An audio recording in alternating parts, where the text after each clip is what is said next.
बघा विद्यार्थी मित्रांनो, आता हा प्रश्न पडला होता लातूरच्या पेपरमध्ये 2024च्या. आता याच्यामध्ये असा प्रश्न आल्यानंतर भरपूर मुलं घाबरून जातात. त्यासाठी तर आपल्याला घाबरायचं नाही. पहिली गोष्ट तर या प्रश्नामध्ये एकदम अतिशय साधा आणि सोपा प्रश्न आहे. लक्ष द्या इकडं. 42m घन वजा 20m चा वर्ग आणि मी याला असं लिहितो 6m असं लिहिलं मी याला.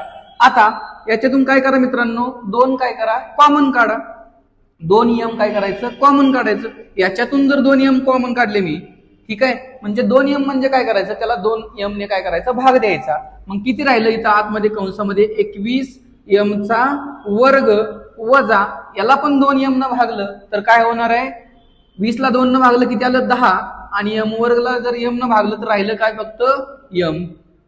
छेदात मी या 6m ला असं लिहू शकतो की 6 ला 2 गुणुले 3m, ठीक आहे, किंवा यालाच असं लिहू शकतो 2m गुणुले 3, ठीक आहे. आता हे झालं 2m याच्यामध्ये गुणाकारात आहे, खाली पण गुणाकारात आहे. मग काय केलं, याला हे काय केलं मी, कॅन्सल केलं. राहिलं काय आता, 21m चा वर्ग वजा 10m राहिलं. मग आता छेदामध्ये किती राहिलं, 3. आपल्याला हा गुणधर्म माहित असायला पाहिजे की बाबा a वजा b भागिले c, याला मी असंच लिहू शकतो a भागिले c वजा b भागिले c. मी लिहिलं याला 21m चा वर्ग भागिले 3 वजा 10m छेद 3.